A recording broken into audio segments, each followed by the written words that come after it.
जय जय रघुवीर समर्थ. जय जय रघुवीर समर्थ. जय जय रघुवीर समर्थ. उपस्थित सर्व श्रोतेजनांना चैतन्य आत्मा या चॅनलचा नमस्कार. आजचा आपला ग्रंथ वाचनाचा 18वा दिवस. चला तर मग सर्वप्रथम आपण संत शिरोमणी समर्थ श्री रामदास स्वामी यांना वंदन करू. गुरुर्ब्रह्मा गुरुर्विष्णू गुरुर्देवो महेश्वरः. गुरुर्साक्षात् परब्रह्म तस्मै श्री गुरवे नमः. जय जय रघुवीर समर्थ. आता आपण समर्थ श्री रामदास स्वामी लिखित सार्थ श्री दासबोध या ग्रंथाच्या श्रवणाची फलश्रुती वाचूया. सर्व संशय एकदम नाहीसे होऊन क्रियेमध्ये म्हणजेच आचारामध्ये ताबडतोब फरक पडतो. सायुज्य मुक्तीचे रहस्य कळून येऊन तिच्या प्राप्तीचा सुलभ मार्ग सापडतो. दुसऱ्या बिकट साधनांचे कारण पडत नाही. अज्ञान, दुःख व भ्रांती यांचा नाश होऊन तत्काळ ज्ञानाचा लाभ होतो, अशी या ग्रंथाची फलश्रुती आहे.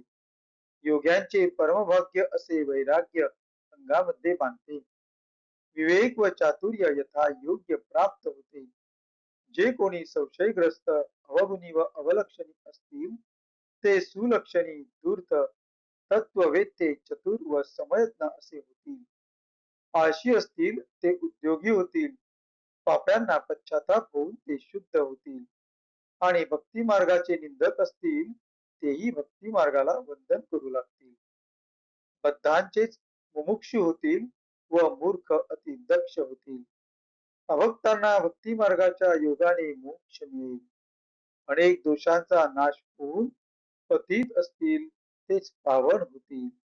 तात्पर्य: हा ग्रंथ नुसता ऐकल्याने प्राण्याला उत्तम गती मिळेल. देहबुद्धीमुळे येणारे अनेक प्रकारचे धोके, संशयाचे अनेक धागे दोरे, संसारातील अनेक उद्वेग हा ग्रंथ ऐकल्याने नाश पावतील. हा ग्रंथ ऐकल्याने अधोगती चुकवून मनास विश्रांती व समाधान मिळेल, अशी या ग्रंथाची फलश्रुती आहे. ज्याचा भावार्थ जसा असेल तसे त्याला फळ मिळेल. जय जय रघुवीर समर्थ. आता आपण पुढील ग्रंथ वाचनास सुरुवात करूया. सध्या आपण दशक दुसरा समास तिसरा कुविद्या लक्षण याचे वाचन करीत आहोत. काल आपण 1 ते 10 या ओव्यांचा अर्थासहित वाचन केले. आज आपण 11 ते 20 या ओव्यांचे वाचन करणार आहोत. आपल्या समोरील पृष्ठावरील अगदी शेवटच्या ओळीतील शेवटच्या शब्दांपासून आपण 11व्या ओळीला सुरुवात करीत आहोत. अज्ञान आणि अविश्वासी, छळवादी आणि दोषी, अभक्त आणि भक्तांशी देखो सकेना, पापी आणि निंदक, कष्टी आणि घातक, दुःखी आणि हिंसक, अतिशयेंसी, हीन आणि कृत्रिमी, रोगी आणि कुकर्मी, आचंगुल आणि अधर्मी, वासनारमी, हीन देह आणि ताठा, अप्रमाण आणि पांटा, बाष्पळ आणि करंटा, विवेक सांगे, लंडी आणि उन्मत्त, निकामी आणि डुल्लत, भ्याड आणि बोलत, पराक्रमी, कनिष्ठ आणि गर्विष्ठ, नुपरते आणि नष्ट, द्वेषी आणि भ्रष्ट, अतिशयेंसी, अभिमानी आणि निसंगळ, ओढगस्त आणि खळ, दंभिक आणि अनर्गळ, अतिशयेंसी, ओखटे आणि विकारी, खोटे आणि अनौपकारी, अवलक्षण आणि धिक्कारी, प्राणी मात्रासी, अल्पमती आणि वादक, दीनरूप आणि भेदक, सूक्ष्म आणि त्रासक, कुशब्दे करुणी. जय जय रघुवीर समर्थ. आता आपण 10 ते 20 या ओव्यांचा मराठीतील अर्थ पाहू. आपल्या समोर जे पृष्ठ दिसत आहे त्याच्या शेवटच्या ओळीतील शेवटच्या शब्दांपासून 11व्या ओळीतील मराठी अर्थाला सुरुवात होत आहे. तिथपासून आपण वाचन करूया. स्वतः समजत नाही आणि शिकत नाही. इतकेच नव्हे तर अभ्यास करण्याच्या दृष्टीने पाहत नाही. स्वतः अज्ञानी म्हणजे कळत नाही आणि दुसऱ्यांवर विश्वास ठेवीत नाही. स्वतः दोषी दुर्गुणी आणि दुसऱ्याचा त्याचे ठिकाणी असलेल्या दोषास्तव छळ करणारा. स्वतः देवाची भक्ती करीत नाही आणि दुसरा कोणी करीत असेल तर ते पाहत नाही. स्वतः पापी असून दुसऱ्याची म्हणजे पुण्यवान माणसाची अति निंदा करतो. स्वतः कष्टात असून दुसऱ्याचा अतिघात करतो. स्वतः दुःख भोगीत असून दुसऱ्याची अति हिंसा करतो.